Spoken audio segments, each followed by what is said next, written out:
perkenalkan, nama saya Felicia Evra Grace. Biasa dipanggil Grace. Umur saya 14 tahun. Dan saya dari SMP Negeri 1 Sanggoledo.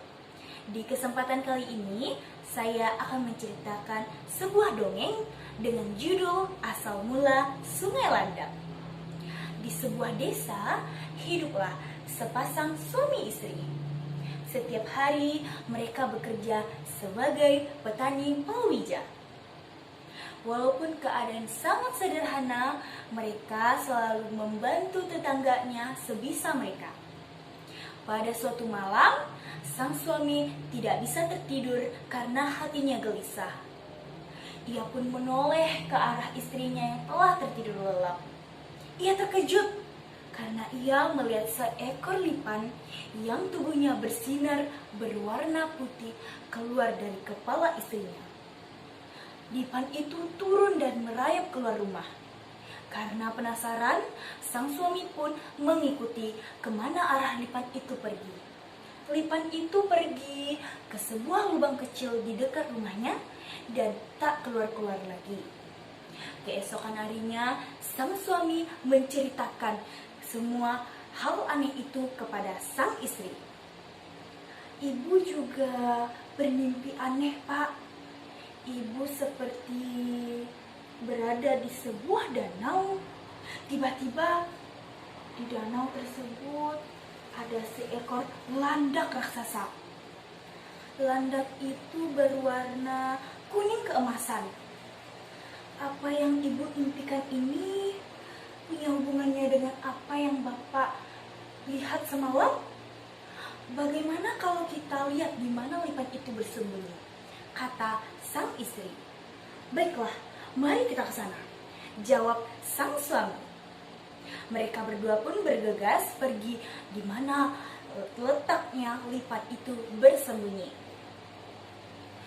Sang suami merogoti tangannya ke dalam lubang tersebut dan merasa seperti menyentuh sesuatu.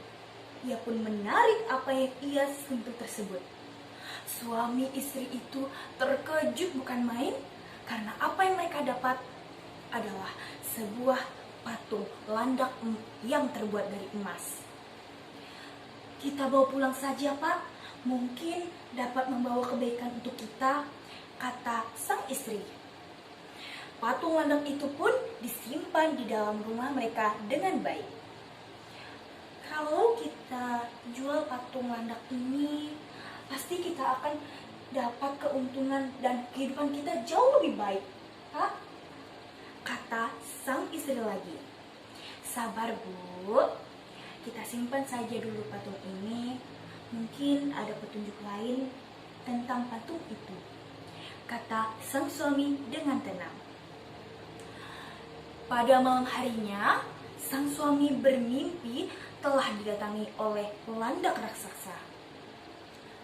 Izinkanlah aku tinggal bersamamu. Aku berjanji akan mengabulkan semua permintaanmu, kata landak itu. Bagaimana caranya? Tanya sang suami itu.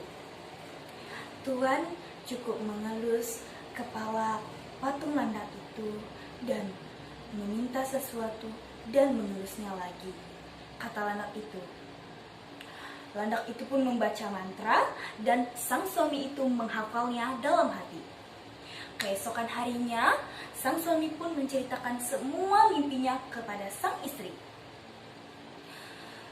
Mereka berdua pun bergegas menuju di mana letak patung landak itu.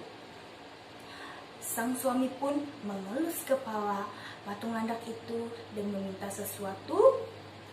Ia berkata, berikanlah beras yang banyak. Ajaib! Butiran beras dengan deras mengalir dari mulut landak itu. Serta suami pun membacakan mantranya lagi. Selain itu, ia juga meminta perhiasan serta kebutuhan pokok lainnya. Suami istri tersebut pun menjadi orang yang kaya raya. Mereka juga sering berbagi kepada tetangganya dan kehidupan di perdesaan itu pun menjadi lebih baik.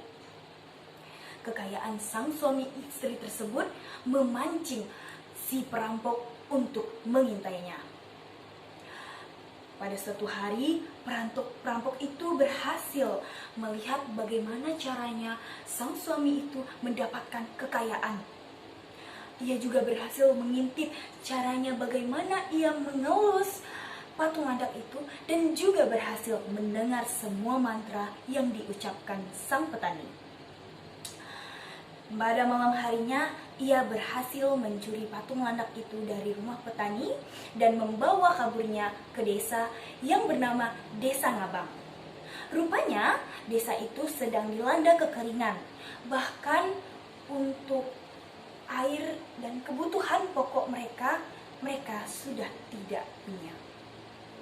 Dengan bangga, si perampok itu mengumpulkan semua warga desa. Tenang-tenang semuanya, aku di sini menyelamati kalian dari kekeringan ini. Perampok itu pun bergegas dan mengelus kepala patung landak itu. Ia meminta air yang banyak dan ya, sangat benar. Air pun keluar dari mulut sang landak.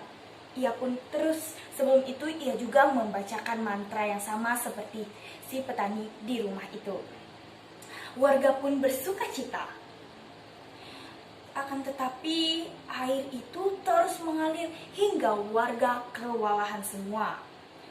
Yang terjadi adalah si perampok itu ternyata tidak bisa menghentikannya karena ia tidak tahu cara untuk menghentikan mantra dari permintaan ia ke si patung landak itu. Ia pun terdiam dan warga pun sudah kewalahan hingga seluruh air yang dikeluarkan oleh patung landak itu pun memenuhi isi desa dan Desa Ngabang pun tenggelam. Air yang mengalir dari desa tersebut pun menjadi sebuah sungai yang bernama Sungai Landak. Demikian dongeng dari saya Felicia Eva Gesta Dea mengucapkan terima kasih.